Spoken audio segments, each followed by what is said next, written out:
Hey guys, how's it going? Techmo here, and today, I'm starting to lose a lot of hope at the moment. The state of AAA video games is rather grim.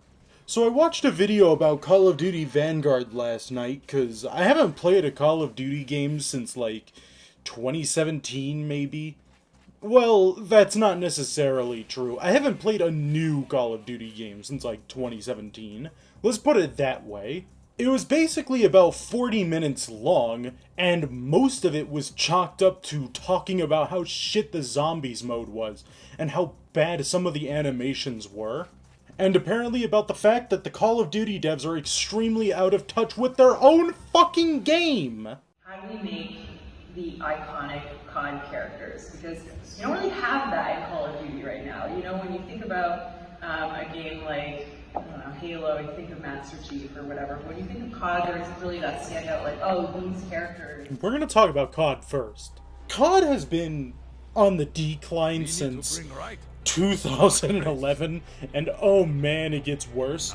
And this is mostly because Activision demands that a new COD game comes out every year, and that it's riddled full of microtransactions, and that they don't really focus on the gameplay or the actual bug fixing, rather they focus on the next thing to add to their season pass. Not only that, but it just kinda seems like Call of Duty has lost the charm that it once had. I remember back in the day, booting up games like MW2 or MW3 or Black Ops 2 or Black Ops 1, and being able to have the time of my life. Nowadays, I just kinda look at these games and it's like, yeah, it's another big budget Call of Duty game. I wonder when I'll play it, and then I just never touch it. So, around the mid-2000s, Call of Duty started off as a series of World War II shooters, which then shifted over to a more modern warfare setting, and nowadays they just kind of do whatever the fuck they want, which is cool, whatever, you need new ways to freshen up your series. Believe it or not, before the developers of Call of Duty decided that they were just going to remaster and remake the same game, and in some senses, reuse the title of said game to completely retcon some of their older titles entirely, the Call of Duty devs used to really care about the gunplay in their games, and even put a lot of time into quality assurance. I remember when people used to say that Call of Duty was copy and pasted over and over and over again for its newer titles, and while that was true back then, I get that feeling even more nowadays when it comes to talking about newer Call of Duty games, so there's that. But another thing that I wish to talk about, and I'm going to be talking about this in another video that I'm working on called Get Your Politics Out of My Video Games, Call of Duty has always been a really edgy game about war. The Call of Duty devs themselves have stated that their war game, keep that in mind, their war game is apolitical. I don't think it's a political game. Really? But the thing is that people read into that in different ways, right? Yeah, like that's a tough, what do you mean by political? That doesn't mean anything, right? The question, is this a political game, doesn't actually mean anything, because it's what does the word political mean to you? Do we touch topics that bear a resemblance to the geopolitics of the world we live in today? Hell yeah, because this is that is the subject matter of modern warfare. Are we telling a story that has anything to do with the specific governments of any countries that we are portraying? No. And that it's just meant in good fun. Meanwhile, there's a billion different political sentiments in it, because it's a game about war, talking about terrorism, proliferation in the Middle East, nuclear warfare, mass death situations involving civilians, Russian invasion, etc., etc. This causes a major problem within the Call of Duty series, and when it comes to talking about Call of Duty. Is this political or apolitical? Did you mean to actually have a statement with some of these events? Or are no Russian, the child death scene in MW3, the nuclear explosion in MW1 that ruined most of Iraq, a game about World War II, no-knock raids on civilians that could be harboring terrorists, and last but not least, the entire fucking Cold War for the sake of being edgy and apolitical. Which is it? Because it can't be both. You can't apolitically express a political sentiment. That's impossible, you can't do it. Aside from the storyline and how bad the storytelling in Call of Duty is, let's talk about the other dogshit aspects of Call of Duty. Let's say that you're a PC player, specifically one that plays on Steam. First off, you have to get another proprietary launcher to run in newer Call of Duty games, and this launcher is known as Battle.net, so you have to make a Battle.net account to get that underway. Secondly, let's say that you wanted to play an older Call of Duty game. Let's say Black Ops 2. Too fucking bad, you have to pay $60. This is ridiculous for a game that was released 10 years ago. With a price tag like this, you're basically making discounts for people who can buy the physical version, which is a console exclusive at GameStop. This game is also mostly dead, so the only real lobbies you're going to get are modded lobbies full of hackers. So you're not going to have a real good time with that. And finally, even then, if you wanted a good time with an older Call of Duty game, you're probably going to be getting a modded client or launcher, such as IW4X. Let's just put this shortly. If you wanted to play an older Call of Duty game, fuck you, you're not going to have a good time and the game is going to be dead. But if you wanted to have a newer experience with a newer Call of Duty game, fuck you, it's probably going to be a really bad game that you're not going to enjoy anyways. Let me just recount a real quick experience that I had playing Call of Duty MW2 in the year 2022. I hopped into a match of Wasteland, killed somebody about 3 times, and then got DDoSed a few minutes after doing that. That's pretty sad. One thing, if you are a fan of Call of Duty, is that there is one thing that you could be a little bit more optimistic about when it comes to the Call of Duty series, and that being, their next game is going to be delayed by a year. Hopefully this means something substantial, because goddamn, things are not going well at Treyarch, Infinity Ward, and Sledgehammer, and concerning the hot water that Activision Blizzard was in, plus the acquisition of these studios by Microsoft, it seems as though things are probably going to be changing quite a bit, and not for the better.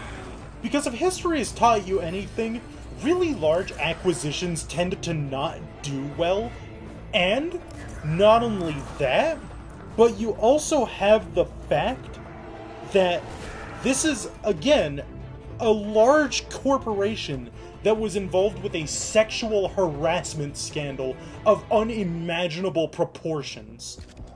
Now that we're done talking about Call of Duty, I want to really drill down hard on Epic Games, because holy shit, Epic Games fell off hard.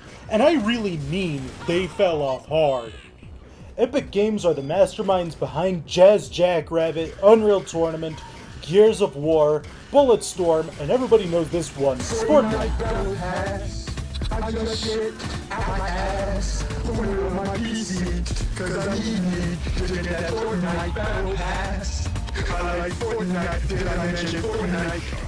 I'm going to talk about each and every single one of these games, and this entire segment is mostly going to be me mauling, seething, and coping with how bad the state of Epic Games is, and how I feel that single-handedly Fortnite killed off any real ambitions that Epic Games had, and how Fortnite in and of itself is a bad thing for the AAA video games industry, by setting a large precedent that essentially creates a lot of issues with modern day video games.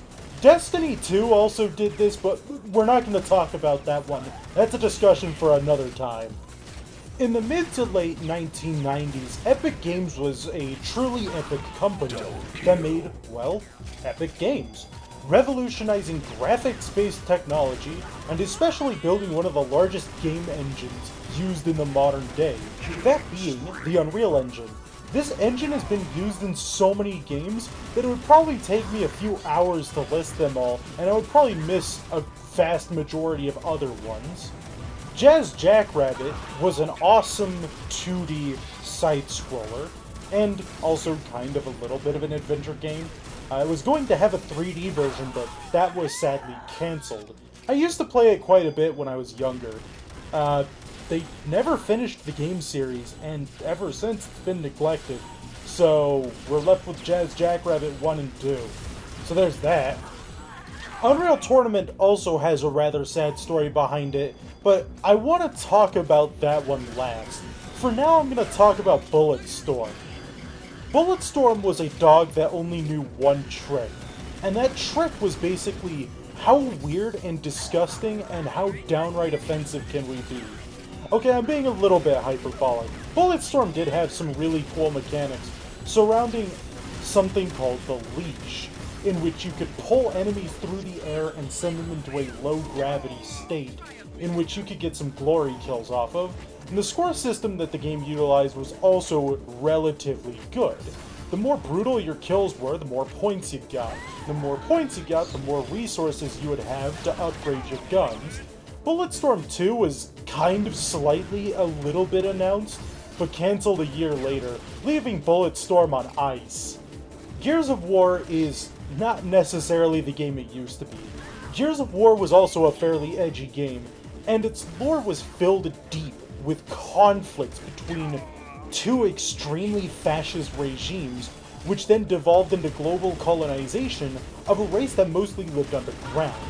Something happened between Gears Judgment Day and Gears 3 that caused the games to just slowly become worse and worse with quality, and worse story-wise too. Almost as though the game was just becoming less inspired over time.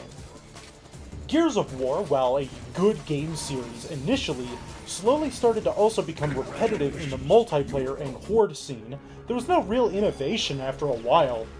And finally, I'm going to talk about Unreal or Unreal Tournament before I list my grievances with Fortnite. Unreal started off with a very linear exploration game that involved the main protagonist crash landing on a planet while aboard a prison colony ship known as the Vortex Rikers. Throughout the game, you would slowly free a planet known as Napali from a genocidal alien race known as the Scar. Unreal also had a fairly large multiplayer scene. The multiplayer was so good that its own sort of spin-off was made, called Unreal Tournament. But it slowly became one of the largest arena shooters for the longest time. The third installment of Unreal Tournament was made in 2007, which popularized the engine to no end. A good example of this engine being used is Borderlands, which is a game made by Gearbox and published by 2K. We wouldn't get a proper Unreal Tournament game until about 2014, which is 7 years after the last one. Keep in mind, Epic Games was kind of giving us some blue balls by not really talking about it that much. Unreal Tournament, or Unreal Tournament 4, was shown off in pre-alpha in 2014. The game was outsourced to a large community of Unreal Engine modders and developers to work on the game. The game sadly had its final patch in 2017. After the 2017 patch, the game was silently cancelled for the developers, well, the main developers of the project, to continue supporting Fortnite with new content. There were two other games that met a similar fate, one of those being a MOBA game by the name of Paragon. Well, I don't really know too much about this game. As far as I'm aware, it was basically a third-person game that had a very similar gameplay loop to that of League of Legends or Dota. This game was cancelled in 2018 in order to keep providing more content for Fortnite. Spyjinx was another game that Epic was working on. It was a mobile game in which you moved multiple different spies around buildings to complete objectives and assassinate certain targets. This game was going to be released on both iOS and Android devices, but it was cancelled in 2020 due to, you guessed it, Epic Games wanting to prioritize releasing more content for Fortnite. This is the reason why I think Fortnite in the long run is bad for Epic Games. Having to cancel 3 games to continue providing content to one specific game in the hopes that it stays alive forever sucks. Fortnite will always be nothing more than a one-trick pony. It simply will not evolve in any meaningful way. I'm not going to talk too much about Bungie, since nowadays I'm not too familiar with them. However, I do know that Destiny 2 and Fortnite are both contributors to one of the largest problems with massive video game companies, and that being the live service model. Due to Fortnite becoming as extremely successful as it has with its live service model, every game developer and their mother decided to adopt a live service model. Games like Apex Legends, Halo Infinite, Call of Duty Warzone, Battlefield 2042, Fallout 76, and GTA 5 are some that I could name right now. I could go on and on about games that have live service models. However, we need to define what a live service model is. A live service model is basically a business tactic that is utilized in order to try to prolong the amount of time in which a game or service is given out. Essentially, you keep updating a product while giving it new coats of paint over and over again until it reaches a certain point. A good example of this is the Windows operating system developed by Microsoft. Now, for video games, this sounds like a good thing, right? Right? Well, not exactly. In fact, I think a live service model for most video games sucks. And if I were given a choice of live service over a finished product, I would probably go with the finished product more often. Now, there are some cases in which a live service model can work, but it should be limited to only a few years, and then the next version comes out.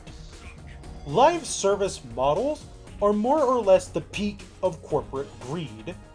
Basically, it's just trying to get as much money in the shortest amount of time possible for the longest amount of time possible, while putting less effort into making other products. Basically, the developers will work on providing stuff to one specific game because it makes the company more and more money. However, these live service games lead to creative stagnation when it comes to the development side of things. Things like Apex Legends are the reason why things like the Titanfall tragedy happen, is because people who are working on these monolithic games don't have the time, incentive, or patience to work on something like that. So while a game like Apex Legends is thriving, 2 games were brutally bashed into the ground because of it. When I say live service games kill off ambition, Titanfall is the perfect example of this. You see, Titanfall wasn't just your average run-of-the-mill first-person shooter. It had multiple different styles of playing it, an entire, 6 type of class system, a custom class system for your weapons and gear specifically. Not only that, but you also had another class system on top of that that allowed you to customize your mech.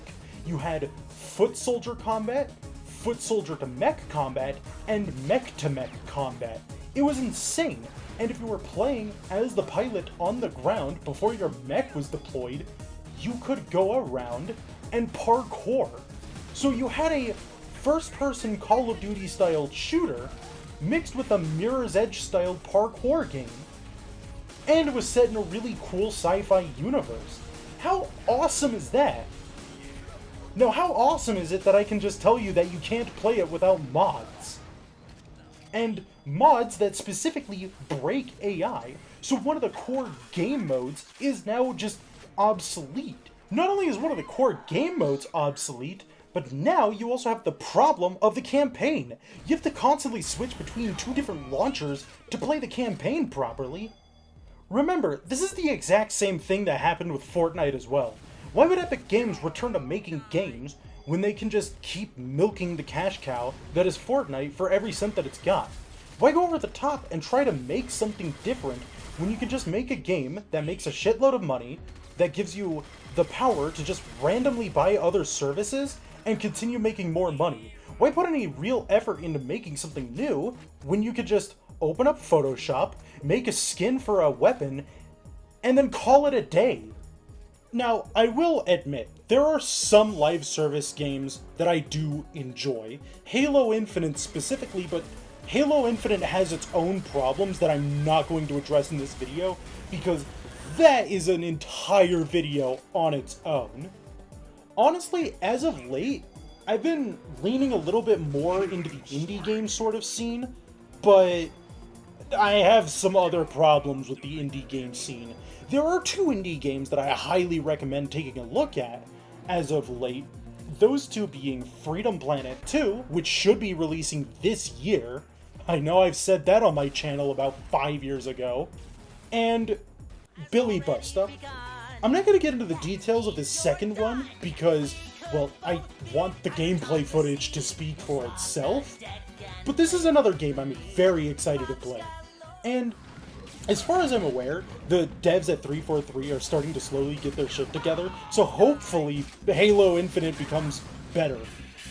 Before I wrap up this video, I'm going to be complaining about 2 other games, specifically Battlefield 2042, which I'm not even going to touch that one because of how bad it got, and Fallout 76. Let's start off with Battlefield 2042 because it's the one that I have the least to say about. DICE, EA, get your shit together. Whatever is going on over there, please get it together. Something has gone catastrophically wrong, and I'm starting to not trust other games that you're going to be putting out. I was really excited for the Dead Space remaster, but now I'm scared. I'm extremely scared to even play that because I don't know if I'm going to be able to boot up the game at this point. I didn't even have a good time watching other people play it. That's how bad 2042 got. At least with Apex Legends, my connection issues are consistent. In Battlefield 2042, you can just disconnect at any point. Your ragdoll can go flying across the screen at any point. Anything can happen. Like, there's no limits to the amount of bullshit that can happen in one single play session. That's why I'm not even going to touch your game. Not until it's completely fixed, and even then, I might wait a good 5 or 6 years before I even consider it. Oh, and don't think your free-to-play proposal is going to change that at all. I also haven't played Fallout 76, and I still don't want to play Fallout 76, because the same thing with Battlefield 2042 happened, except now apparently it's good. Apparently that game is kind of fixed, but with the amount of stuff that Bethesda normally engages in, and with the fact that, like, most, if not a lot of the content in that game is still broken, I'm not wanting to even touch it. The same principle applies to 2042. Maybe in the next couple of years I'll check it out, but even then, it's gonna take a lot for me to want to check it out. Bethesda's so incompetent that they couldn't even get a plastic bottle to carry your rum in to work. That's how bad this got. That's pitiful. That's pathetic. You might have noticed that I brought up Halo Infinite a couple of times but didn't really talk about it. That's because I'm currently waiting for Season 2 to come out, and if it flops, I'll talk about it, but if it actually addresses a lot of the issues that the player base has been having, then I'll still talk about it, but it won't be as negative as I currently might make it out to be. I'll leave the rest of my complaints with broken games being shipped out, and also game devs just considering to never work on anything ever again. I'll leave that for an addendum to this video. But for now, that's my complaints with the state of AAA video games. Remember, check out Billy Busta, check out Freedom Planet 2, and especially if you haven't played Deltarune yet, please check that out as well. Before I sign off for now, if you're getting a little impatient with my upload schedule, I know it's inconsistent. I'm kind of in the middle of getting back into the workforce and college and yada yada yada. Obviously, over the summer, I plan on releasing more stuff. However, if you're busy waiting for my stuff, check out my buddy TP Moz. he's a Rust streamer, and he's gaining a little bit of notoriety, so check out his channel. As for now, this has been Techmo Snowspark, signing off. Peace.